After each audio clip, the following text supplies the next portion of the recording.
और महाराज श्रुतकीर्ति जो कृष्ण की फुआ लगती थी, उनके पुत्र हैं शंतरगन, उनकी बहन भद्रा का विवाह भगवान के साथ हुआ। इस प्रकार लक्ष्मणा का विवाह हुआ, बृहस्सेन के राजा हैं, बृहस्सेन है राजा, और महाराज उनकी पुत्री लक्ष्मणा है। लक्ष्मणा को भगवान स्वयं स्वयंवर से हर करके ले आए।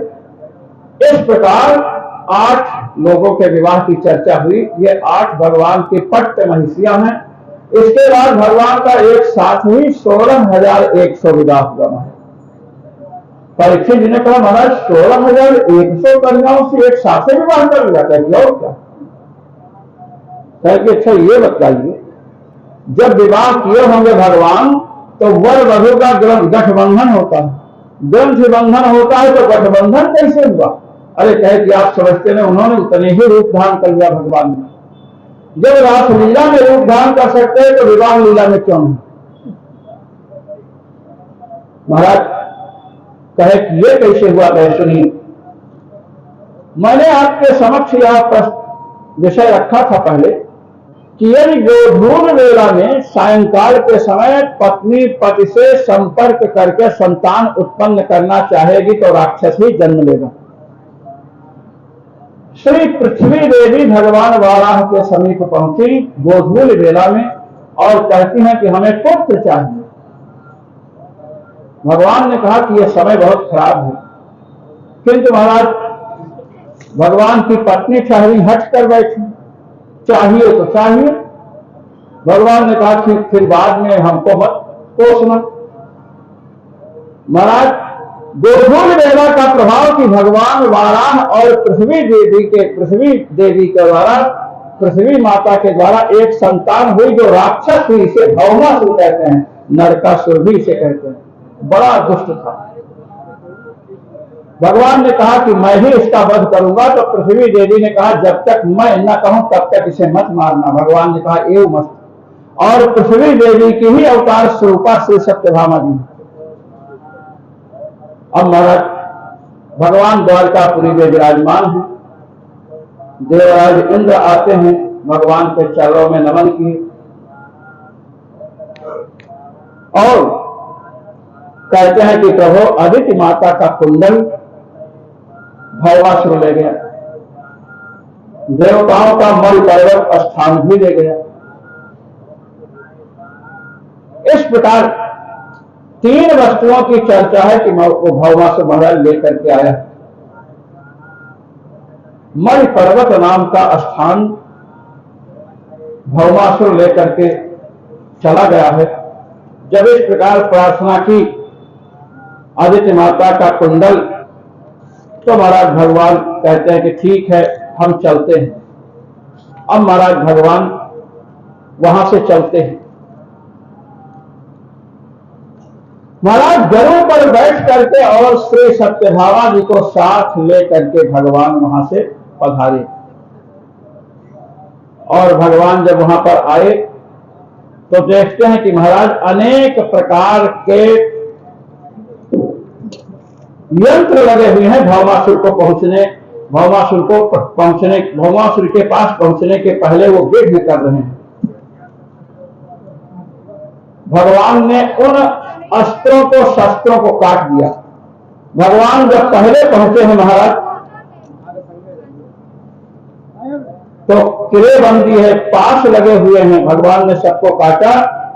10,000 फंदों को लगा रखा था, 10,000 फंदों में व्यक्ति फंस करके मर जाए, भगवान ने तलवार से फंदों को काट दिया। अग्नि की 4 दीवारी थी, अग्नि की 4 दीवारी थी, भगवान ने चक्र से उसे नष्ट कर दिया। इस प्रकार भगवान ने उसके परपोटे को ध्वस्त कर दिया और शंखध्वनि किया। तो महाराज 5 सिर का एक मुर नाम का दैत्य है, वह युद्ध करने के लिए भगवान के समक्ष आया है। 5 सिर हैं इसके पास। ये साक्षात अज्ञान का रूप है। अज्ञान के 5 सिर हैं। देखिए तम, मोह, महामोह, तामिश्र, अंधतामिश्र, इस प्रकार 5 पर्व है, 5 सिर है इसके। भगवान ने सुदर्शन चक्र से इसका सिर काट दिया और इसके बाद भौमासुर लड़ने आया। हाथियों की बड़ी विशाल सेना है। गरुड़ जी के पंखों की चोट से हाथियों की सेना तितर बितर हो गई। भगवान ने भौमासुर का सिर चक्र से काटना चाहा, किंतु भगवान धर्म संकट में फंसे हुए हैं। जब तक सत्यभामा जी नहीं कहेंगी तब तक ये सिर नहीं काट सकते। भौमासुर बाण प्रहार कर रहा है। भगवान ने सोचा सत्यभामा को भी 2-4 बाण लगेंगे तो कहेंगे अपने कि मारो। भगवान ने थोड़ा हाथ ढीला किया। सत्यभामा के जब बाण यहां घुसे तो कहीं प्रभु मारिए इस दुष्ट को, तो भगवान ने सुदर्शन चक्र से उसका सिर काट लिया। भौमासुर के पुत्र को पृथ्वी देवी साक्षात भगवान के श्री चरणों में लेकर के उपस्थित हुई और कहीं कि इस पर आप अपना वरद हस्त रखिए, कृपा कीजिए। भगवान ने उस पर कृपा की। इस प्रकार भगवान वहां से पधारे और महाराज देवताओं के मणिपर्वत स्थान को, आदित्य माता के कुंडल को और वरुण देवता के छत्र को भगवान ने भेंट कर दिया। भगवान वहां से द्वारकापुरी पधारते हैं। भगवान का परिवार बहुत बड़ा है महाराज। इधर एक महाराज बाणासुर है। बाणासुर बड़ा बलवान है, भगवान शिव का परम भक्त है, शोणितपुर का राजा है। भगवान शिव ने वरदान दे रखा है कि तुम युद्ध में जब हारोगे तो मैं तुम्हारी ओर से युद्ध करूंगा। महाराज क्या हुआ, एक दिन नारद जी द्वारकापुरी पहुंचे और कहते हैं कि महाराज परिवार बड़ा हो ये तो अच्छी बात है, किंतु इतना बड़ा भी ना हो कि घर के सदस्य ही गायब हो जाए और पता ही ना चले। भगवान ने कहा कि ऐसी क्या बात है, तो रजिस्टर मंगवाइए।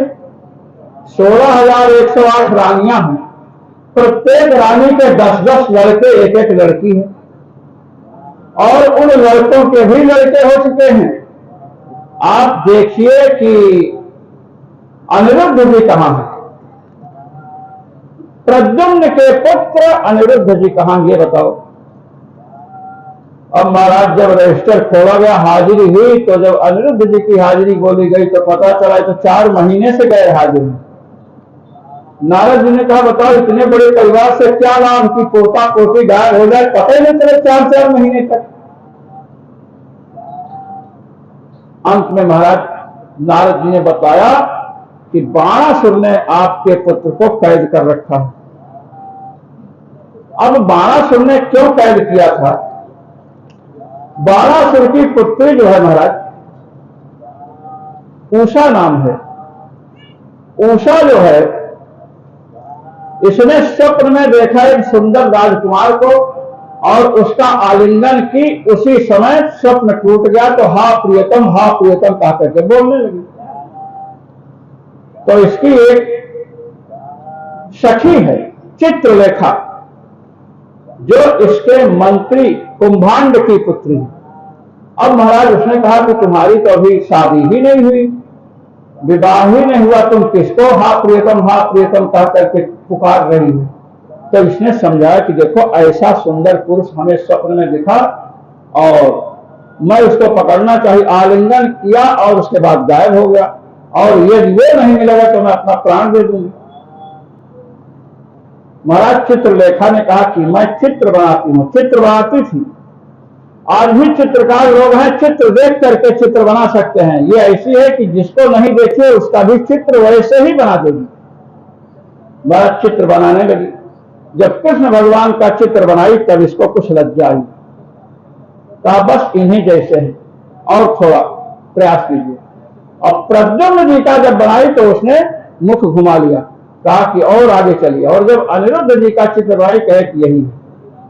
उसने कहा घबराओ मत, तुम मेरी सखी हो, मैं तुम्हें तुम्हारे लिए उनको चिरा करके ले आऊंगी। अब महाराज वहां से चली। मार्ग में नारद जी मिल गए। नारद जी ने पूछा कहाँ जा रही हो, तो बताई कि हम अनिरुद्ध जी को चुराने जा रहे हैं। अरे नारद जी ने कहा मोहम्मद क्या, वहां पर इतना कड़ा पहरा है कि तुम जाओगी तो तुमको बंदी बना लेंगे लोग। तो इसने कहा कि मेरी सखी ऐसी है, उसकी ये हालत है महाराज, और आप तो संत महात्मा हमारे ऊपर कृपा करो। अब कहे जब हम चोरी सवारी में ही कृपा करें क्या, ऐसा तो नहीं हो सकता। फिर महाराज कोई तो उपाय होगा। कहे कि हाँ एक उपाय है, एक विद्या मेरे पास है, उस विद्या को तुम ग्रहण कर लो तो तुम्हें वहां कोई देख नहीं सकता। नारद जी ने चोरी कराने में महाराज सहयोग किया, क्योंकि आगे जानते हैं क्या होने वाला है। उस विद्या को दिया, तामसी विद्या उसको दिया, तो उस विद्या के प्रभाव से गई महाराज, कोई देखा नहीं, और अनिरुद्ध जी को लेकर के चल गए। और अनिरुद्ध जी आए तो साथ में रहते हैं। तो महाराज वहां जो दासियां थी, जब दासियां आती थी तो उषा इनको छिपा देती थी, लेकिन कब तक छिपाएंगे।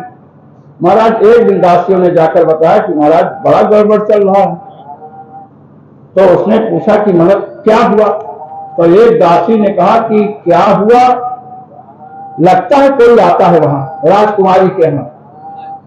दूसरी दासी पहुंची, उसने कहा कि आता है ये सुनिश्चित है, आपकी कन्या में गर्भ के लक्षण प्रकट हो रहे हैं। अब महाराज बड़ा दुखी हुआ और वहां पर पहुंचा जाकर के। तो वहां जब पहुंचा तो देख रहा है कि अनिरुद्ध जी चौसर खेल रहे हैं, सामने दिख गए। अब महाराज जाकर के इसने ललकारा, कालमात्मजं तं भुवनैकसुन्दरं श्यामं पिशंगं बर्मं विवेक्षं। कामात्मजं, काम के पुत्र हैं, जब कामदेव के पुत्र हैं तो काम के समान सुंदर भी हैं, और महाराज कमल के समान नेत्र हैं। जा करके ललकारा तो अनिरुद्ध जी उठकर खड़े हो गए और महाराज युद्ध हुआ। तो इसके पास तो सेना अधिक है, क्षण से इसने अनिरुद्ध जी को बंदी बना लिया। महाराज भगवान श्री कृष्ण को समाचार नारद जी ने दिया है, यही बता रहे हैं कि आपके पौत्र अनिरुद्ध को बाणासुर ने बंदी बना रखा है। महाराज सेना सजाई गई और वहां पर गए। अब सबसे बड़ी बात है, इस लड़ाई में नंद बाबा भी गए हुए हैं। इस लड़ाई में नंद बाबा भी गए हैं। देखिए, नंद भद्राज्ञा राम कृष्णान्वर्तिनः अक्षौहिणीभिर्द्वादशिभिः समेताः सर्वतो दिशं। नंद जी भी गए हैं और महाराज उपनंद गए हैं। भद्र आदि जो भगवान के सखा हैं उनको भी पता चला तो वे भी आए हैं, वे सब गए और महाराज शोणितपुर को घेर लिया। बाणासुर से युद्ध होने लगा। बड़ा वीर है महाराज। बाणासुर को महाराज जब भगवान मारना चाहते थे, बाणासुर पराजित जैसे होने लग गया तो भगवान शिव आ गए सामने और भगवान शिव ने भगवान श्री कृष्ण से युद्ध करना आरंभ कर दिया। भगवान शिव ने माहेश्वर जल को छोड़ा और माहेश्वर जल से जब सब लोग संतप्त होने लगे तो भगवान ने वैष्णव जल छोड़कर उसको शांत किया और जृंभकास्त्र से भगवान शिव को प्रहार किया तो महाराज उन्हें जंघाई आने लगी। और इधर इन्होंने बाणासुर के ऊपर महाराज प्रहार करना शुरू किया। 1000 भुजाएं थी, 996 भुजाओं को काट डाला महाराज। 4 भुजाएं शेष बची हैं। उसी समय श्री पार्वती जी, जिन्हें कोटरा देवी कहते हैं, ये महाराज नंग धरंग युद्ध में प्रकट हो गई। केस बड़े बड़े हैं। भगवान को हमने देखा कि साक्षात भगवती ही इसकी रक्षा करनी चाहती है तो महाराज मुंह घुमा ली। भगवान शिव ने कहा कि प्रभु आप इसके इतने हाथों को काट चुके हैं, केवल 4 ही हाथ छोड़े। कहे कि जब विवाह करना है, विवाह संबंध आपस में होना है, सब समझी देखे हम आज, समझी ठीक बराबर होना चाहिए। अब मेरे भी 4 हाथ है, इसके भी 4 हाथ मैंने छोड़ रखा है। महाराज अनिरुद्ध के साथ उसकी पुत्री उषा का विवाह हुआ और उसे लेकर के भगवान आए। इसी परिप्रेक्ष्य में महाराज मृग की कथा आती है। एक बार यदुवंशी के बालक बगीचे में खेल रहे हैं, उनकी गेंद गिर गई तो महाराज गए कुएं में, प्यास भी लगी थी, पहुंचे तो देखे गिरगिट पड़ा हुआ है। भगवान को जाकर के बताए तो भगवान आए और जब निकालने के लिए स्पर्श किए तो एक राजा के रूप में हो गए। भगवान ने पूछा, आप इतने तेजस्वी हैं, आप गिरगिट रूप में, आप कौन हैं? तो उसने कहा कि महाराज जिस समय आपके सभा में, आपके समक्ष दानी महापुरुषों की गणना होती होगी, दान वीरों की, तो उसमें आप मृग का नाम भी सुने होंगे। तो भगवान ने कहा, हाँ हाँ मृग महाराज बहुत बड़े दानी थे, वही मृग मैं हूं। कहे आप इतना दान दिए और दान देने के बाद आप गिरगिट बन गए, ऐसा क्यों? कहते कि महाराज मैं दान देता था। कितना दान दिए हैं महाराज? इसमें लिखा है, यावत् सिकता भूमि यावत् जीवितारकाः यावत् वर्षधाराश्च तावतीर्दान स्नगाः। कहते मैंने कितनी गौओं का दान किया आपको बताया है। पृथ्वी पर जितने धूलिकण हैं, इतनी गौओं का मैंने दान किया। पहले सुन लीजिए, जो शंका होगी उसका समाधान मैं स्वयं करूंगा। पृथ्वी पर जितने धूलिकण हैं उतनी गौओं का दान किया, वर्षा में जितनी बूंदे गिरती हैं उतनी गौओं का दान किया, और आकाश में जितने तारे हैं उतनी गौओं का दान किया मैंने। अब यहां प्रश्न खड़ा होता है, भूमि पर जितने धूलिकण हैं उतनी गायें कैसे आएंगी भूमि पर भाई? अब यहां पर मान लीजिए खाली जगह है, तो जितने धूलिकण हैं उतनी गायें तो इतनी जगह में आ नहीं सकती। आकाश में जितने तारे हैं, आकाश का मंडल विस्तृत है, उतनी गायें यहां कैसे आ सकती हैं? और महाराज जितने वर्षा की धाराएं हैं, इस प्रकार आप उतनी गायें कैसे दान कर दिए? तो श्री वंशीधर जी कहते हैं कि इसका तात्पर्य है कि मैंने बहुत गायें दान किया। एक तो यह तात्पर्य है। दूसरा तात्पर्य यह है कि कुरुक्षेत्र में सूर्य ग्रहण के समय यदि एक गाय का दान दिया जाए तो 1 करोड़ गाय के दान का फल मिलता है। तो महाराज ने कुरुक्षेत्र में हजारों लाखों करोड़ों गौओं का दान किया, इसलिए बता रहे हैं कि मेरा पुण्य बहुत अधिक है। कहते महाराज इतना जब पुण्य है तो महाराज अब ये बताइए आप कि गिरगिट कैसे बन गए? कहे गायों का दान किया, मेरी गाय दान लेकर के एक ब्राह्मण जा रहा था, एक गाय वहां से निकल करके चली गई और मेरी ही गौशाला में मिल गई। दूसरी बार मैंने गाय को दान में दिया तो दूसरा ब्राह्मण जिसको मैंने दान दिया था, दोनों आपस में लड़ने लगे। उसने कहा मुझे गाय दान में मिली है, उसने कहा मुझे, और लड़ते लड़ते प्रतीक्षा किए। मैंने कहा दूसरी गाय दे लो, लोग माने नहीं, हम ही को साथ देकर चले गए, मैं गिरगिट बन गया। भगवान अपने पुत्रों को समझाते हैं कि ब्राह्मण का धन नहीं लेना चाहिए। ब्रह्मस्वं हि विषम प्रोक्तम नाश्च प्रतिविधिर्भुवि। ब्राह्मण का धन जो लेते हैं उनका विनाश हो जाता है। तब तो महाराज ब्राह्मणों के यहाँ कोई नौकरी ही नहीं करेगा, कोई सेवा ही नहीं करेगा, क्योंकि ब्राह्मण का धन लेंगे तो नष्ट हो जाएगा। कहते हैं चुरा करके, जबरदस्ती। ब्राह्मण अपनी प्रसन्नता से धन दे दे तो लेना चाहिए। भगवान श्री राम को अगस्त जी ने एक स्वर्ण का कंकड़ दिया था, श्रीमद् वाल्मीकि रामायण में कथा।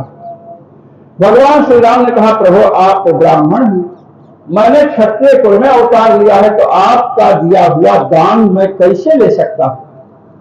तो अगस्त जी ने कहा प्रीति दानम अनुत्तमम, प्रीति दानम अनुत्तमम। प्रेम से जो दिया जाता है वो बड़ा उत्तम माना गया है, लो। और भगवान कंकड़ को भी। अब महाराज बलराम जी ब्रज गए हैं, माता यशोदा से मिले। इधर एक पौंड्रक है महाराज, उसने लकड़ी का गरुड़ बनवा रखा है, 4 हाथ उसके स्वाभाविक हैं। भगवान के यहां संदेश भेजा कि असली वासुदेव मैं हूं। तुम नकली वासुदेव हो, इसलिए तुम अपने गरुड़ को, अपने चक्र को, सबको छोड़ दो। भगवान ने दूत से कहा कि ठीक है, मैं रणभूमि में आकर ही इन सबका परित्याग करूंगा। महाराज रणभूमि में आए भगवान और पौंड्रक, और उसका मित्र है काशी नरेश। महाराज काशी में आकर के पौंड्रक रह रहा है, क्योंकि कलयुग की द्वारका काशी को माना गया है। श्री वंशीधर जी कहते हैं कि ये द्वापर में जो द्वारका है, द्वापर में वह द्वारका काशी भी है, इसलिए काशी में आकर रह रहा है। कहता है कि असली द्वारका ये है और मैं वासुदेव हूं। आश्चर्य की बात है, इसके पिता का नाम भी वसुदेव था। वसुदेव पिता का नाम है और वसुदेवस्यापत्यम वासुदेव, वसुदेव के पुत्र को वासुदेव कहते हैं। अब महाराज सेना लेकर के आया और महाराज युद्ध होने लगा। भगवान श्री कृष्ण ने कहा, तुमने कहा था गरुड़ छोड़ दो, सुदर्शन चक्र छोड़ दो, मैं दोनों को छोड़ रहा हूं। सुदर्शन चक्र छोड़े और गरुड़ जी को कहे कि इसको नष्ट करो, तो उसके लकड़ी के गरुड़ को तोड़ दिया और महाराज सुदर्शन चक्र से उसका सिर काट दिया। इस प्रकार भगवान ने पौंड्रक का उद्धार किया। श्री बलराम जी ब्रज गए हैं। नारद जी की दिनचर्या देखने के लिए, और भी इसमें कथाएं हैं, लेकिन सबको हम प्रणाम करके आगे बढ़ रहे हैं। नारद जी भगवान की दिनचर्या देखने आए। नारद जी ने कहा कि मैं एक विवाह करना चाहता था और उसको भगवान ने नहीं करने दिया, हमारा मुंह बंदर का बना दिया, और स्वयं 16,108 विवाह कर रखे हैं। देखना चाहिए कहां बैठते हैं, कहां नहीं बैठते हैं, और जहां नहीं बैठते होंगे वहां कुछ झगड़ा वगड़ा भी लगाना चाहिए। महाराज झगड़ा लगाना,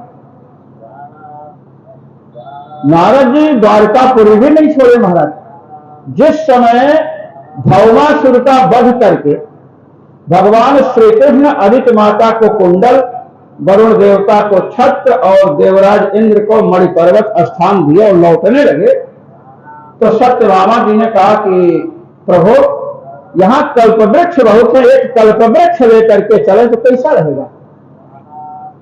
तो कहे कि कल्पवृक्ष लेकर चले, कहे हाँ लेकर चलिए, क्या है। तो इंद्राणी ने मना कर दिया, नहीं। सत्यभामा जी का उखाड़िए, लेकर चलिए। भगवान ने सोचा कि इनका आपस में कुछ खटपट हुआ है जरूर यहाँ।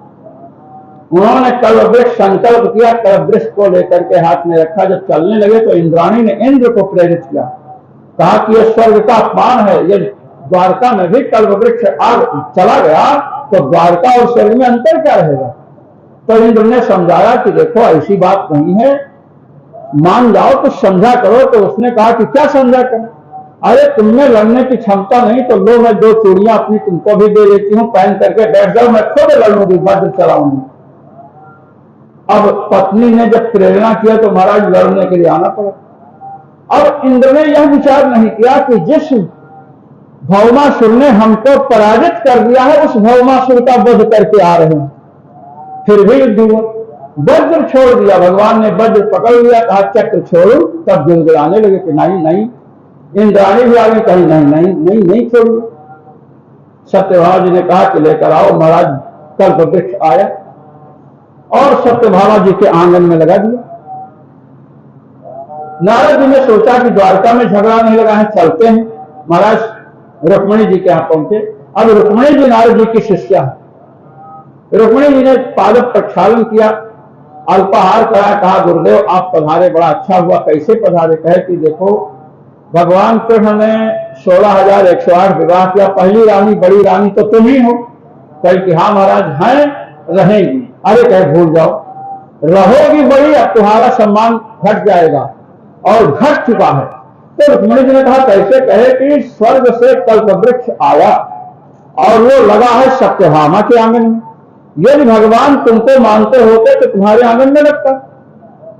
रुक्मिणी ने कहा महाराज अब झगड़ा तो नहीं लगा रहता है, झगड़ा हम क्यों लगाएंगे, पता लगा लो। पता लगा तो बात सत्य निकली। रुक्मिणी जी ने कहा गुरुदेव आपने मेरी आंख खोल दी। नारद जी कहते हम सबकी आंखें तो खोलते हैं। अब महाराज नारद जी वहां से चलते बने झगड़ा लगाओ तो देखने के रुको मत, कहीं छिप उप करके देख सकते हो। महाराज भगवान आए तो रुक्मिणी जी नाराज। भगवान ने कहा क्यों नाराज हो प्रियतमे? कही कि प्रियतमा हम नहीं सत्यभामा है, और आप हमको मानते होते तो आप कल्पवृक्ष हमारे यहां लगाते। जब तक कल्पवृक्ष यहां नहीं लगेगा तब तक मैं जल नहीं पीऊंगी और कुछ नहीं करूंगी। भगवान ने संकल्प किया कल्पवृक्ष यहां रक्षक, कल्पवृक्ष आ गया। महाराज स्वर्ग से कल्पवृक्ष आया लग गया, सुंदर फल है। रुक्मिणी जी ने कहा इसका फल तोड़ा जाए। अरे कहे कि नहीं नहीं ऐसा नहीं। भगवान ने कहा नारद तुम यहां आकर झगड़ा लगाओ, मैं तुमको इसका मजा चखाऊंगा।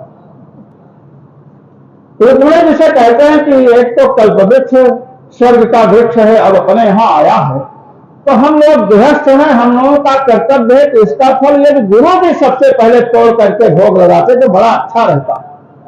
रुक्मिणी जी ने कहा ठीक है, बस नारद जी का स्मरण की महाराज। तो नारद जी आ गए। कहे क्या बात है? कहीं आपकी कृपा से कल्पवृक्ष आ गया। नारद जी ने देखा, कहे कि वाह। तो कहे कि ऐसे आ गया, आपने कुछ कहा इनको कि अपने आप आ गया? कहे कि भगवान ने कहा बड़ा मुंह खुलाकर बैठी थी तब मैं कल्पवृक्ष में गया। तो आप इस कल्पवृक्ष का फल तोड़े पहले, क्योंकि आप गुरु हैं। और कहे कि महाराज हम चाहते हैं कि आपके चरण चिन्ह इस कल्पवृक्ष पर अंकित हो जाए, जिसको देखकर द्वारकापुरी निवासी हमेशा ध्यान रखें कि नारद महाराज की कृपा से कल्पवृक्ष आया था, क्योंकि उनके चरण चिन्ह भी अभी तक अंकित है। नारद जी कहे कि सीढ़ी लगाओ। जब चरण चिन्ह वाली बात आई तो नारद जी ने कहा नहीं, पहले तो सीढ़ी लगाने के लिए कहे तो भगवान ने कहा कि चरण चिन्ह अंकित होना चाहिए। अब सीढ़ी पर चढ़ेंगे तो ऊपर अंकित होगा, नीचे तो होगा नहीं, तो लोगों को पता कैसे चलेगा?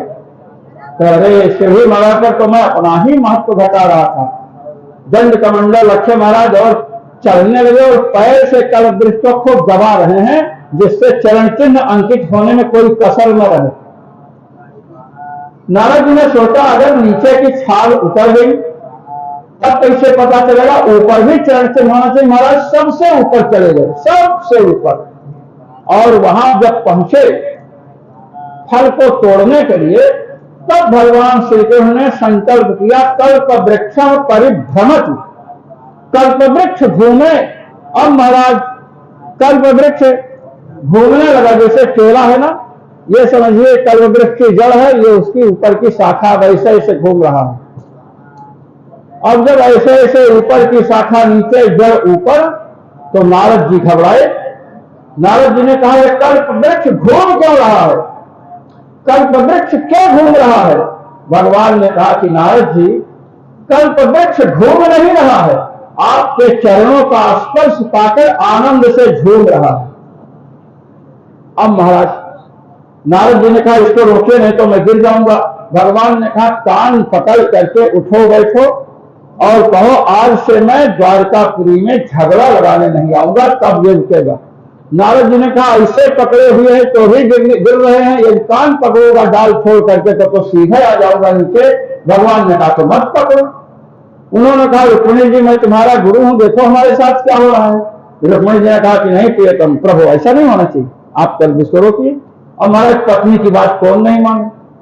भगवान को भी मानना पड़ा। एक पत्नी की बात माननी पड़ती, वहां 16,108 है, सब एक तरफ हो जाए महाराज, कोई बात आवे 16,108 एक तरफ। कभी कभी तो झगड़ा निकालने के लिए भगवान को अनेक रूप धारण करने पड़े। महाराज कल्पवृक्ष रुका, नारद जी नीचे उतरे और अपना वीणा उठाए चल दिए। तो भगवान ने कहा रुक्मिणी जी से ये दक्षिणा दिए बिना जा रहे हैं। रुक्मिणी जी ने कहा गुरु जी दक्षिणा दक्षिणा। अरे कहे मेरा प्राण बच गया, यही दक्षिणा है। और महाराज वो गए। इस प्रकार कल्पवृक्ष की चर्चा। अब श्री कृष्ण और बलराम जी द्वारकापुरी में विराजमान हैं। श्री उद्धव जी जो साक्षात बृहस्पति जी के शिष्य हैं एवं भगवान के सखा हैं, वे भी सामने बैठे हुए हैं। उसी समय एक दूत ने आकर के सूचना दी कि राय सभा में राजाओं के द्वारा भेजा हुआ एक विशेष दूत भगवान श्री कृष्ण से मिलना चाहता है। अब महाराज अनुमति मिली, राजाओं ने दूत को भेजा है तो उसे लाया जाए। और महाराज वो दूत आया और दूत ने कहा कि महाराज मैं किसी एक राजा का दूत नहीं हूं, मुझे 20,800 राजाओं ने एक मत हो करके दूत बना करके भेजा है आपके श्री चरणों में।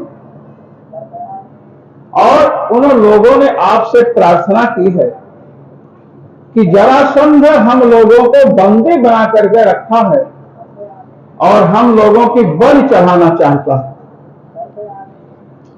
जरासंध एक यज्ञ करना चाहता है जिस यज्ञ में महाराज 21,000 राजाओं की बलि होनी है। 20,800 ही है, शेष राजा अभी नहीं मिल पाए हैं, इसलिए इन लोगों को बंदी बना करके रखा है। तो कह रहे हैं बद्धान वियुंक्ष मग्धावै कर्म पाशात्। बद्धान वियुंक्ष, हम लोग बंधन में फंसे हुए हैं, हमको आप छुड़ाइए। हम कर्म बंधन में फंसे हुए हैं और कर्म का पास क्या है? मगधावै कर्म पाशात्। मगध नरेश रूपी कर्म पास से हमको छुड़ाइए। संसार में कोई किसी के बंधन में पड़ा है, कोई किसी से कष्ट पा रहा है, कोई किसी को सुख दे रहा है, कोई किसी को दुख दे रहा है। तो यहां से यह सूत्र मिल रहा है इस कथा के द्वारा कि राजा लोग ये नहीं कह रहे हैं कि जरासंध हमको कष्ट दे रहा है। राजा लोग कह रहे हैं कि मगध नरेश रूपी जो हमारा कर्म बंधन है वो हमें कष्ट दे रहा है। बद्धान वियुंक्ष मगधावै कर्म पाशात्। मगध नरेश रूपी कर्म बंधन से। इससे श्री सुखदेव जी श्री परीक्षित जी को यह बताना चाहते हैं कि हम लोगों को किसी से सुख किसी से दुख मिलता है वह अपने ही कर्मों का फल है। यदि कोई कष्ट दिया तो ये समझना चाहिए कि भगवान ने इसे माध्यम बना करके हमारे पाप कर्मों का फल भुगता दिया। ऐसा अनुसंधान करेंगे तो उसके प्रति द्वेष दृष्टि नहीं होगी। और यदि किसी ने आपका बहुत उपकार किया है उसके प्रति भी कर्म फल ही मिला है तो राग बुद्धि नहीं होगी। तो राग द्वेष से बचने के लिए यह चिंतन करना चाहिए। मान लीजिए कि आपके पास कोई पोस्टमैन कोई रजिस्ट्री लेकर आया, कोई धनराशि लेकर आया। पहले लोग भेजते थे, अब तो महाराज अनेक साधन हैं। तो अब कोई समझ ले कि एक पोस्टमैन ही हमें पैसा दे रहा है तो ये मिथ्या है, अनुचित है। भेजा तो दूसरा है, पहुंचाना उसका काम है। ऐसे ही हमें कर्म फलों को भोगने के लिए किसी न किसी को माध्यम भगवान बना देते हैं। संपूर्ण राजा प्रार्थना कर रहे हैं कि मगध नरेश रूपी कर्म बंधन से छुड़ाइए। जरासंध के पास 100 अक्षौहिणी सेना है महाराज। 23 अक्षौहिणी लेकर के महाराज मथुरा को घेरता था। अब 100 अक्षौहिणी सेना है। उसी समय नारद जी पधारते हैं और कहते हैं कि प्रभु युधिष्ठिर जी आपका स्मरण कर रहे हैं, उनके यहां राजसूय यज्ञ चल रहा है, आपके गए बिना पूर्ण ही नहीं होगा। अब भगवान के समक्ष 2 लोगों की प्रार्थना है। युधिष्ठिर जी सगे संबंधी हैं, भक्त भी हैं। युधिष्ठिर जी की प्रार्थना है राजसूय यज्ञ में पधारें। और राजा शरणागत हैं, वो कह रहे हैं कि हमारा कर्म बंधन दूर करें, जरासंध रूपी कर्म बंधन से छुड़ाएं। भगवान ने उद्धव जी से कहा कि उद्धव जी आपका क्या विचार है? उद्धव जी ने कहा कि महाराज राजनीति और धर्म नीति में अंतर है।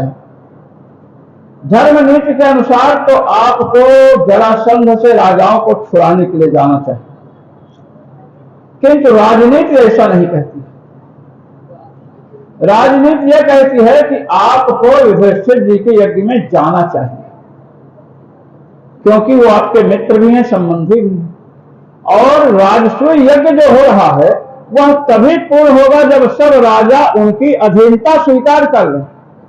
दुष्ट जरासंध अधीनता स्वीकार नहीं करेगा, इसलिए आप वहां से भीमसेन को लेकर के जाइए, युद्ध कराइए, उसको मरवा डालिए। और ये यहां से आप द्वारकापुरी से सेना लेकर के चलेंगे तो 100 अक्षौहिणी सेना विश्व की सबसे बड़ी सेना जरासंध के पास है, तो बहुत समय लग जाएगा उसे मारने में। और ऐसा जैसा हम कह रहे हैं युधिष्ठिर जी के यहां जाना चाहिए। अब महाराज भगवान युधिष्ठिर जी के यहां चले, राजसूय यज्ञ में महाराज आए, और यहां पर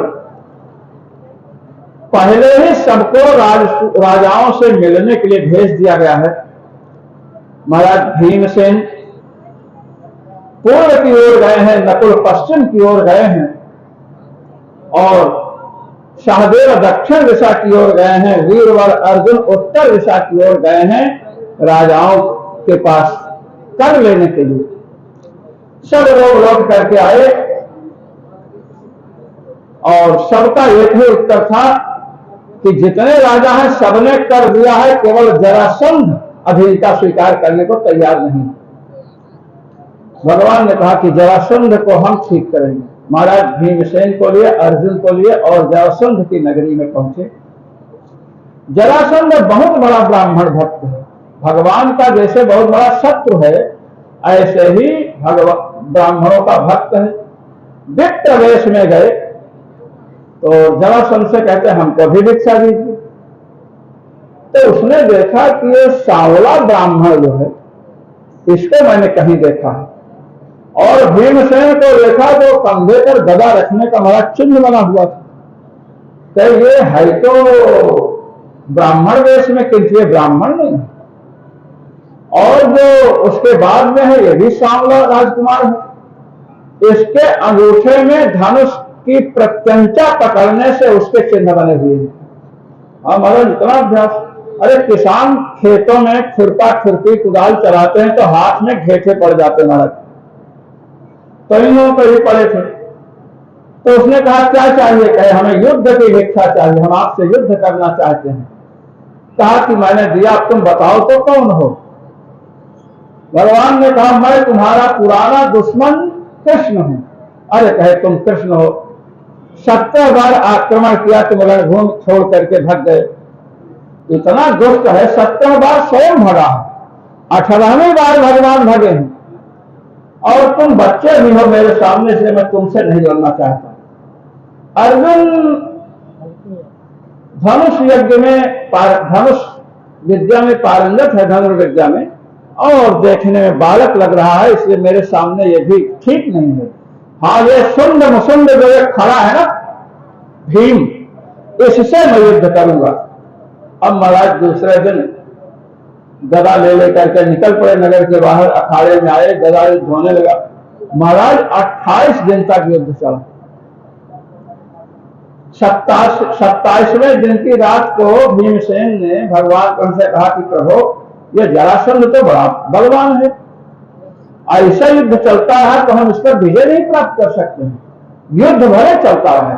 भगवान ने कहा कि विजय प्राप्त करने के लिए बुद्धि चाहिए, बुद्धि का प्रयोग करना चाहिए। कहे महाराज क्या? कहे कि जब आज युद्ध करना तो युद्ध के समय मुझे देखना। भीमसेन ने कहा आपको देखूं, उसी समय दांव लगा करके हमें पराजित कर दे। कहे नहीं, जब नीचे पटक देना तब देखना। जरासंध को नीचे पटकर तो महाराज भगवान की ओर दृष्टिपात किया भीमसेन ने, तो भगवान ने ऐसे किया, एक तिनका लेकर के फाड़ दिया और फेंक दिया। तिनका भगवान ने फाड़ा है, इस पर तो भीमसेन की दृष्टि गई, किंतु किस दिशा में किस तिनके को फेंका है इस पर दृष्टि नहीं गई महाराज। उन्होंने समझा फाड़ कर फेंक दो। महाराज एक टांग ऊपर एक टांग नीचे पैर से दबाए, फाड़ करके फेंक दिया, इसमें दोनों जुड़ गए आकर के। ऐसे कई बार हुआ, फिर देखे तो भगवान ने तिनके को फाड़ करके दायां बाएं फेंका, बायां दाएं फेंका, तब भीमसेन ने ऐसा किया और महाराज उसको युद्ध में जीत करके उसके पुत्र सहदेव को सिंहासन पर बिठाते हैं। ये सहदेव बड़े ज्ञानी हैं महाराज। राजसूय यज्ञ में यही भगवान का समर्थन करेंगे। महाराज वहां से भगवान लौटे और यहां ऋषियों के बीच में ये चर्चा चल रही है कि सबसे पहले किसकी पूजा की जाए। अच्छा, जरासंध के यहां भगवान जब गए हैं ना, तो महाराज जब उसके यहां इन्होंने देखा कारागार को खोला गया तो 20,800 राजा निकले और सबको महाराज भगवान ने मुक्त किया और सबको कहा कि आप सब युधिष्ठिर जी के राजसूय यज्ञ में पधारिए। राजाओं ने कहा पहले तो अपने नगर में जाएंगे फिर वहां से आएंगे। ऐसे ही भगवान ने जब भौमासुर का वध किया था, तो भौमासुर का वध किया और जब जा करके कारागार खोला तो महाराज 16,100 कन्याओं को उसने बंदी बना रखा था। और भगवान ने जब खोला तो सब कन्याओं ने देखा भगवान को, तो सब कन्याएं भगवान को पति रूप में प्राप्त करने की इच्छा की, मुंह खोल दी, तो भगवान ने उन्हें द्वारका भेज दिया और वहीं उनका विवाह हुआ। तो 16,108 विवाह भगवान के हुए। अब चर्चा चल रही है कि भगवान वहां से आते हैं और यहां पर राजसूय यज्ञ जहां हो रहा है, राजसभा में बड़े बड़े योद्धा, बड़े बड़े वीर, बड़े बड़े ऋषि महर्षि बैठे हुए हैं। भगवान भी एक सिंहासन पर विराजमान हैं। वहां प्रश्न यह हो रहा है कि किसकी सबसे पहले पूजा की जाए। कस्य अग्र पूजा प्रथमम विधेया, किसकी अग्र पूजा की जाए, यह प्रश्न है महाराज। उसमें कोई किसी का नाम लिया, कोई किसी का नाम लिया। तो महाराज अभी जो सहदेव हैं, सहदेव उठ करके खड़े हुए और सहदेव ने उठ करके कहा अर्हति च्युतः श्रेष्ठम्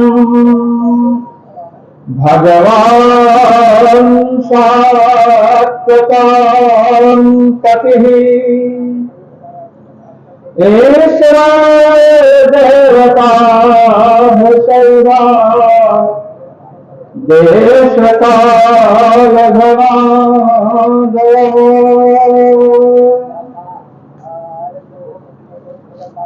अर्हत च्युतः श्रेष्ठम, अच्युतो ही श्रेष्ठम अर्हत। निश्चित ही अच्युत भगवान श्री कृष्ण न च्यवते स्वमहिम्नः इति अच्युतः, जो अपनी महिमा से कभी च्युत नहीं होते हैं। न च्यवते यस्मात् कारणात् इत्यच्युतः, जिनके कारण से दूसरे लोग अपनी महिमा से च्युत नहीं होते हैं उन्हें भी अच्युत कहते हैं। भगवान का भजन करेंगे तो भक्त का पतन नहीं होगा और भगवान भी अपने महिमा में विराजमान रहते। अच्युत के दो अर्थ हैं। सात्वतां पतिः, श्रेष्ठ लोगों के स्वामी, और ईश्वर देवता सर्वा, जितने देवता हैं सब इन्हीं के मूर्तिमान विग्रह हैं। संपूर्ण देवताओं के रूप में यही है। जब ब्रह्मा जी ने भगवान श्री राम की स्तुति की श्रीमद् वाल्मीकि रामायण में, तो कहा जगत सर्वम शरीरम ते स्थैर्यम ते वसुधातरम, संपूर्ण जगत आपका शरीर है। जितने शरीर हैं सब आपके ही हैं। चक्षुषे चंद्रभास्कर, भगवान के नेत्र सूर्य और चंद्र हैं। ईश्वर देवता सर्वा, श्रीमद् भगवद गीता में भी भगवान ने यही बात कही है। और कहते हैं देश काल धनादया, जितने देश हैं, भूत भविष्यत वर्तमान, ये तीन जितने काल हैं, और जितना धन है, संपत्ति है महाराज, सब कुछ यही है। और उसी को उपनिषदों ने संक्षेप में कहा सर्वम खल्विदं ब्रह्म। ये औपनिषद ज्ञान है, सब कुछ ब्रह्म है।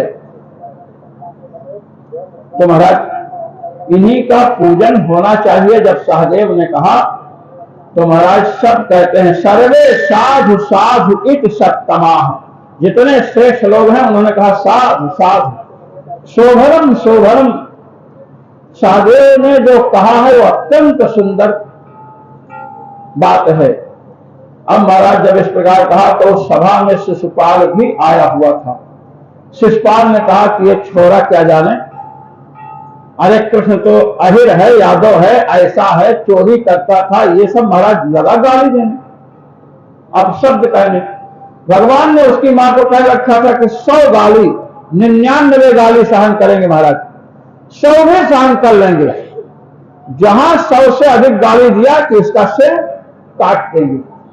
अब महाराज गाली देते जा रहे, भगवान ने कहा 50, उसने 10 गाली देकर कहा 60, फिर गाली दिया, भगवान ने कहा 70, शिशुपाल ने और गाली देकर कहा 80, भगवान ने कहा 100, और अब एक भी गाली दिया तो तुम्हें बना दूंगा 100, तुम्हें 100 बना दूंगा, तुम मुर्दा हो जाओगे। उसने कहा गाली देता हूं देख, और जैसे महाराज वाणी का उच्चारण किया तुरंत सुदर्शन चक्र को संकेत किया और सिर घर से अलग हो गए। शिशुपाल का उद्धार किया महाराज युधिष्ठिर के यज्ञ की पूर्ति हुई। युधिष्ठिर जी का मन कुछ खिन्न हुआ है क्योंकि शिशुपाल मारा गया है। इधर भगवान जब युधिष्ठिर जी के आए तो वहां साल्व ने आक्रमण कर दिया महाराज। प्रद्युम्न जी इत्यादि से युद्ध हुआ, अंत में भगवान पहुंचे हैं और इसका वध किए हैं। जब साल्व का वध हो गया तो इसका मित्र आया है, दंतवक्र युद्ध करने आया महाराज, और दंतवक्र जब युद्ध करने आया तो महाराज भगवान ने उसका भी वध कर दिया। यह दंतवक्र जो है यह कुंभकर्ण का अवतार है, और शिशुपाल यही अगले जन्म में रावण था। दोनों का वध कर दिया भगवान ने। अब सूर्य ग्रहण का समय है, इसलिए महाराज गोप गोपियां, नंद जी, वसुदेव जी जितने हैं सब लोग कुरुक्षेत्र गए हैं, और कुरुक्षेत्र में जाकर के सब एक दूसरे से मिले। कुरुक्षेत्र में गोपियां भी भगवान से मिली हैं। हम सुदामा चरित्र आपके समक्ष प्रस्तुत कर रहे हैं। भगवान के एक प्रिय भक्त श्री सुदामा जी हैं, किंतु आश्चर्य है कि सुदामा जी का नाम श्रीमद् भागवत महापुराण में नहीं।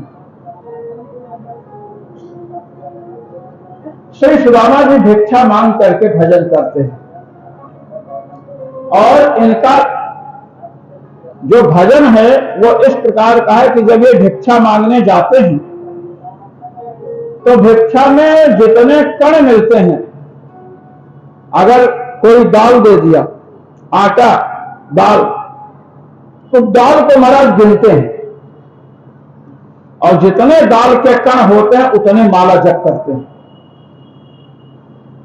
भिक्षा लाना और भजन में लगे रहना।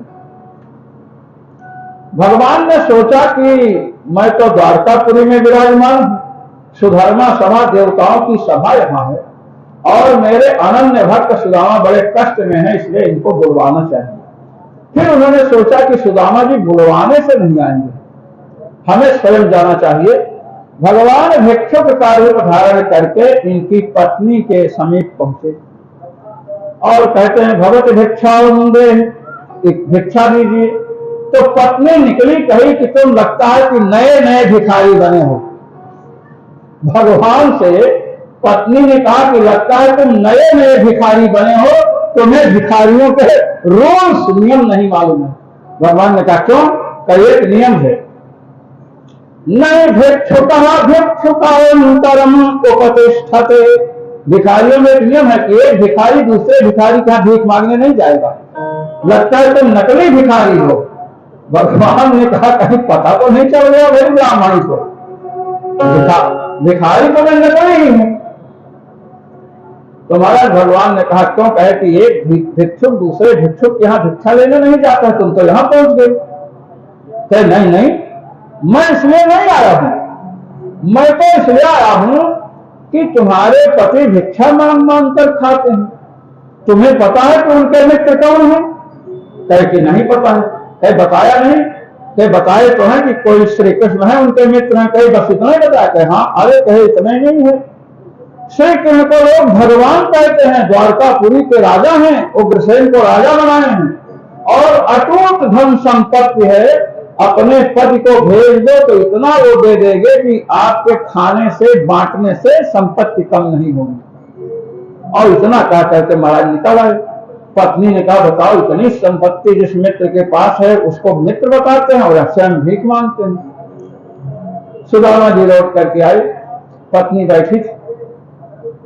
पत्नी से कहे कि क्या हाल चाल है? कहे हाल चाल ठीक है, बताइए कि आपके मित्र कृष्ण है कि नहीं? कहे हैं, बिल्कुल है, हमारे बड़े प्रेमी मित्र हैं। तो मित्र हैं तो उनके संपत्ति भी अटूट है। कहे ये किसने बताया? कहे कि एक भिक्षुक आकर के बता गया है। सुदामा जी ने कहा भिक्षुक हमारे यहाँ क्यों आएगा? ये निश्चित ही उन्हीं की लीला है। पत्नी ने कहा आप उनके पास जाइए। सुदामा जी ने बहाना बनाया महाराज कि इतने बड़े वैभव वाले हैं, त्रिलोकी पति हैं, लक्ष्मी पति हैं, उनके पास जाएंगे तो राजा और देवता और गुरु के पास जाए तो कुछ ले करके जाना चाहिए, हमारे पास तो कुछ है ही नहीं। तो महाराज वो 3-4 घरों में जा करके चूड़ा मांग लाई। यहाँ चूड़ा कहते थे नहीं, चूड़ा, और एक फटी हुई धोती थी, उसी महाराज 2-3 पर्त करके बांध दिया और दे दिया। अब ये यहां से चले। अब द्वारकापुरी पहुंचने के लिए महाराज सागर को पार करना पड़ेगा, समुद्र को। भगवान ही नाविक और नौका दोनों बन करके आ गए। भगवान ने दूसरी नौका नहीं काट दी, स्वयं नौका बन गए, क्योंकि इतने भजनानंदी प्रेमी ब्राह्मण हैं, इनके चरण का स्पर्श श्री विग्रह पर प्राप्त होगा। श्री सुदामा जी ने नाविक से कहा कि भाई पार उतार दो। उसने कहा आइए आइए। पार उतारे, कहे महाराज उतराई। हम पार उतारे हैं तो हमें उतराई दीजिए। सुदामा जी ने कहा कि मेरे पास कुछ नहीं है कि मैं आपको उतराई में दे सकूं। भगवान नाविक रूपधारी भगवान ने कहा कि ऐसा संसार में कोई नहीं कि उसके पास कुछ ना हो, आपके पास भी कुछ है। तो सुदामा जी ने कहा कि हमारे पास जो है ना उसे कोई लेने नहीं चाहेगा। अरे भगवान ने कहा कि आपके पास जो है वही आप हमको दे दीजिए। कहे आप समझते नहीं है कि मेरे पास क्या है? तो भगवान ने कहा कि अरे हम समझें तो न चाहे न समझें, संसार में कोई गिरा से गिरा प्राणी होगा तो उसके पास कम से कम दरिद्रता तो होगी, दरिद्रता तो होगी ही गरीब के पास। आप अपनी दरिद्रता हमको दे दीजिए। सुदामा जी ने कहा बड़े विलक्षण आदमी हो नाविक, दरिद्रता को भरा उतराई में कोई लेता है? कहे नहीं, हम सब ले लेते हैं, हमें श्रद्धा से कोई कुछ भी दे दे, गाढ़ी कमाई का ही हम लेते हैं। महाराज दरिद्रता को उतराई में भगवान ने ले लिया। अब यहां पहुंचे और उसी समय विश्वकर्मा को आदेश दिया कि जहां सुदामा जी की झोपड़ी है वहां आलीशान महल खड़ा कर दो, दास दासियां सब पहुंच जाए। अब महाराज इधर तो पत्नी राजमहल में निवास कर रही है, सोचती है पति लौट कर आएंगे। अब ये वहां पहुंचे तो महाराज इस चर्चा को आप सब लोग जानते हैं कि सुदामा जी पहुंचे हैं और द्वारपाल से कहते हैं कि मैं श्री कृष्ण का मित्र हूं, तो मानने को तैयार नहीं। और अंत में इन्होंने कहा कि भाई बताओ तो क्या करके। महाराज जो पहुंचा हूं, इसका मनोरम चित्रण नरोत्तम कवि ने किया है। शीश पवन झगापन में अरुपाय उपान की नहीं सामा। इस प्रकार अब हम लोग हिंदी कवियों को अधिक नहीं पढ़ रहे हैं। धोती फटी सिलटी दुपटी अरुपाय उपान की नहीं सामा, पूछत दीन दयाल को धाम बतावत अपनो नाम सुदामा। भगवान श्री रुक्मिणी जी के सत्यभामा जी के साथ विराजमान हैं। जब भगवान ने सुदामा जी का नाम सुना तो महाराज दौड़ पड़े और सुदामा जी को पकड़ करके गले लगाए और ले गए। महाराज सुदामा जी के चरणों का प्रक्षालन भगवान ने किया। पानी पराग को हाथ छुओ नहीं, नयनन के जलसों पग धोए। भगवान के नेत्रों से जो जल गिरा उससे सुदामा जी का पाद प्रक्षालन हुआ। भगवान के नेत्रों में श्री सरयू जी का वास है। भगवान के नेत्रों से जो उत्पन्न हुई है वे श्री सरयू जी हैं, और भगवान के श्री चरणों से जो उत्पन्न हुई है वे गंगा जी हैं। सरयू जी कैसे उत्पन्न हुई? जहां पर सरयू जी की प्राकट्य स्थली है, आप हिमालय में जाइए, सरयू सहस्त्रधार, महाराज वहां हजारों मानसरोवर, वहां हजारों ऋषिगण तपश्चर्या कर रहे थे। बहुत समय बीत गया, जब भगवान विष्णु प्रकट हुए तो लोगों के शरीर से प्रस्वेद अर्थात पसीने चल रहे हैं। भजनोत्सव को देखा प्रभु ने तो महाराज करुणा जाग उठी, कृपा जाग उठी, और वह कृपा नेत्रों से अश्रु के रूप में प्रवहमान होने लगी, और वही जल सरयू जी का रूप है। इसलिए भगवान ने सरयू जल से जो नेत्रों के द्वारा निकला सुदामा जी का पाद प्रक्षालन किया, और महाराज सुदामा जी के चरणों की सेवा कर रहे हैं, और सुदामा जी इस पोटली को महाराज छिपा रहे हैं, कभी इधर करते हैं कभी उधर करते हैं। अरे महाराज किससे छिपा रहे हो? जो संसार का ही नहीं ब्रह्मांड का सबसे बड़ा चोर है, चौराग्रगण्यम शीर्षा नमामि। भगवान को चोरों में अग्रगण्य कहा गया है। अनेक जन्मार्जित पाप चौरम, भगवान अनेक जन्मों से अर्जित पाप की गठरी को चुरा लेते हैं। तो सुदामा की गठरी तो छोटी है और एक ही समय में कई घरों से मांग करके लाई गई है, जो वस्तु उससे बनी है। भगवान ने लिया और महाराज तुरंत उसको खोले, और जैसे खोले उसी समय रुक्मिणी जी सत्यभामा जी सब पहुंच गई। 16,108। भगवान ने एक मुट्ठी अपने मुख में डाला, और जैसे दूसरा उठाना चाहे श्री रुक्मिणी जी ने हाथ पकड़ लिया, नहीं अब आप नहीं खा सकते हैं। देखिए, इति मुष्टिम सकज्जघ्वा, इति मुष्टिम सकज्जघ्वा द्वितीयां जग्धुमा दबे। सकित एक बार भगवान ने उस चिवड़े को खाया, एक ग्रास, और जैसे ही जगधुम खाने के लिए दूसरा उठाया तो श्री जी ने हाथ पकड़ लिया, प्रभु नहीं अब नहीं खा सकते। भगवान ने कहा क्यों? कहे कि इतना आपने खा लिया, इसी से सुदामा को वह सब कुछ मिल गया जो अब देने के लिए शेष नहीं बचा है, सब कुछ मिल गया। और दूसरी बात यह है कि आप स्वयं देख रहे हैं कि आपके 16,108 रानियां हैं, एक एक रानी के 10-10 बच्चे हैं, एक एक बच्चियां हैं। इतना बड़ा तो केवल परिवार है आपका, माता पिता, नाना नानी, और भी तो लोग हैं। तो ब्राह्मण का प्रसाद तो सबको मिलना चाहिए। तो भगवान हंसने लगे, भगवान रुक्मिणी जी के चातुर्य पर हंसे, और महाराज भगवान ने कहा ठीक। महाराज एक सप्ताह सुदामा जी वहां पर विश्राम किए। जब चलने लगे तो भगवान ने एक ही बात कही कि मुझ कृष्ण का आप स्मरण जरूर करते रहना। आप मेरे मित्र हैं, और एक मित्र दूसरे मित्र को भुला दे तो उचित नहीं है। तो सुदामा जी ने कहा कि प्रभु मैंने आपको कब भुला दिया? क्या भुलाया तो है आपने। आप इतने संकट में, इतनी गरीबी में फंसे हुए थे, किंतु आपने मेरा नाम लेना उचित नहीं समझा पत्नी के सामने कि वे श्रीपति भी हैं। आपने कृष्ण का उल्लेख किया, किंतु श्रीपतित्वेन लक्ष्मीपतित्वेन उल्लेख नहीं किया। श्री कृष्ण लक्ष्मीपति, श्री कृष्ण लक्ष्मीपति भी हैं, श्री कृष्ण त्रिलोकी पति, श्री कृष्ण त्रिलोकी के भी पति हैं। इस रूप से आपने मेरा स्मरण नहीं किया, तो आप इस रूप से भी स्मरण किया करें। मानो भगवान भक्तों को ये शिक्षा दे रहे हैं कि हमारा एक ही नाम ले रहे हो तो हमारे और भी नाम हैं जिनसे हमारे गुण अभिव्यक्त होते हैं, उनका भी स्मरण करो। जैसे महाराज कोई अपराध बन गया तो भगवान वात्सल्य सिंधु हैं, वात्सल्य सागर, भक्त वत्सल है भगवान, इसका स्मरण करना चाहिए। वत्सल है, भक्त वत्सल है, अर्थात भगवान जो है भक्तों के सैकड़ों अपराधों पर भी ध्यान नहीं देते हैं। न स्मरत्य तथायाम शतमद्यात्मवत्तया, श्रीमद् वाल्मीकि रामायण।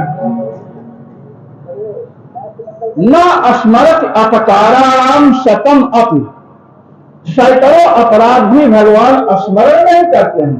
क्यों? आत्मवत्तया, अपना मानते हैं, आत्मीय मानते हैं। तो जब भगवान अपराध का स्मरण ही नहीं करेंगे तो दंडित कैसे करेंगे? तो यदि हम भक्त वत्सल भगवान हैं इसका अनुसंधान करते हैं तो भीत की निवृत्ति होती है, भय की निवृत्ति होती है। इस प्रकार भगवान के अनेक गुण हैं, और गुण का अर्थ ही होता है जो अनुसंधान करने के योग्य हो। गुण माने गुण्यते अनुसंधीयते इति गुणः, जिसका गुण किया जाए अर्थात अनुसंधान किया जाए उसे गुण कहते हैं। भगवान के गुणों का स्मरण करना चाहिए कि भगवान कृपा सागर हैं, तो कृपा की एक बूंद तो हमारे ऊपर गिराएंगे ही।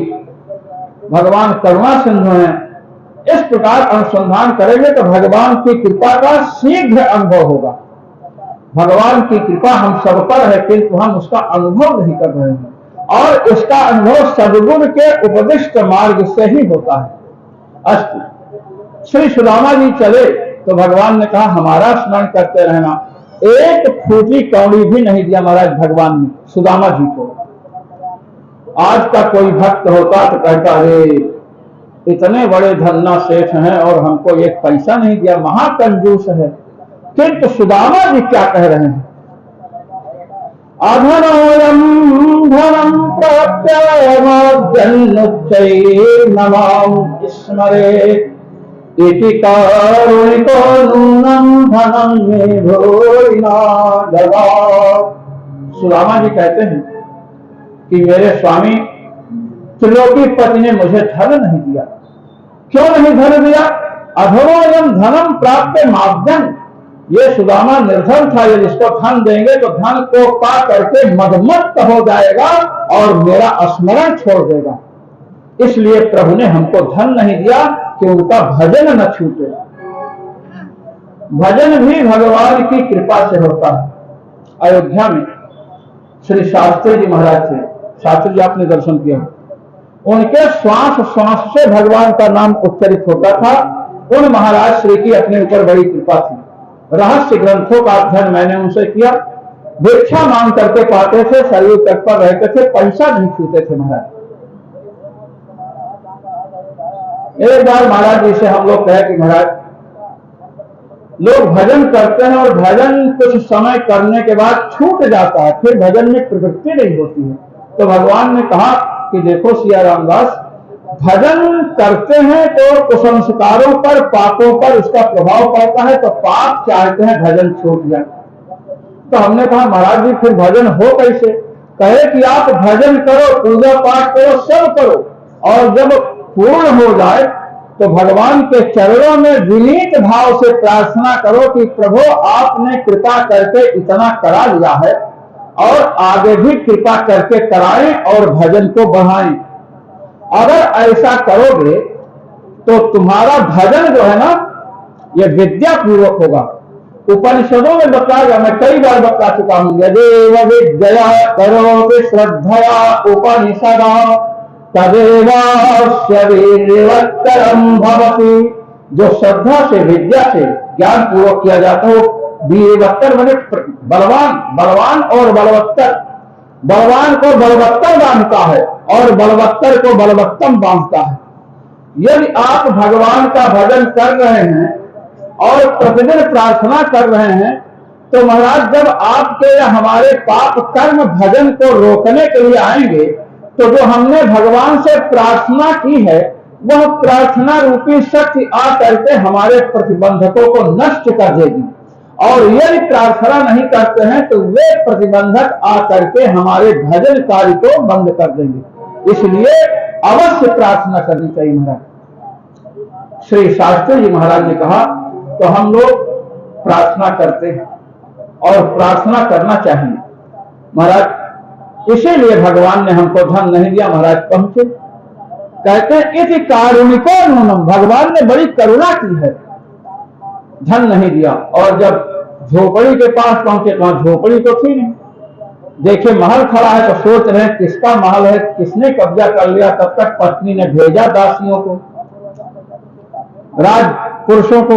अब महाराज चले तो सुदामा जी भगे, ये क्या लफड़ा खड़ा हो गया। फिर तो उन लोगों ने पकड़ लिया, कहे चलिए चलिए। ये कहे कहां ले चले हो, कहे कि आपकी पत्नी जी बुलाई है, महारानी बुलाई है।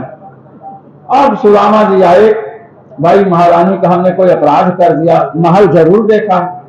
और जब पहुंचे तो देखे कि अपनी जो सुशीला थी वही महारानी बनी बैठी है, महाराज महल में ले गई। सुदामा जी ने कहा पत्नी से, देख मुझे तो न उस समय धन की कामना हुई, ना आज धन की कामना है, मैं तो भिक्षा ही मांगूंगा, तुझे महारानी बन करके रहना है तो तू रह। तो पत्नी ने भी कहा कि अगर आप तो भगवान की दी हुई संपत्ति का अपमान करेंगे तो ठीक नहीं रहेगा। भले आप भिक्षा मांगे, आप भगवान को भोग लगा करके दैन्य भाव से प्रसाद ग्रहण करें। इस प्रकार सुदामा जी को समझाए। जिस समय सुदामा जी भगवान से मिले हैं, उस समय महाराज भगवान ने सुदामा जी के गुरुभक्त की प्रशंसा की है कि आप गुरु के बहुत बड़े भक्त हैं। और भगवान ने कहा कि प्रत्येक छात्र का कर्तव्य है, प्रत्येक ब्रह्मचारी का कर्तव्य है कि अपने आचार्य को भगवान का रूप समझे। आचार्यं मां विजानीयात्, आचार्यं मां विजानीयात् मामन्यते तर्हिते। सुदामा जी को उपदेश दिया कि हमें जो आचार्य है उनको हमारा स्वरूप समझे, नावमन्यत कर कभी भी अपमान न करो। इस प्रकार भगवान उपदेश भी देते हैं। श्री सुदामा जी आए, भजन कर रहे हैं।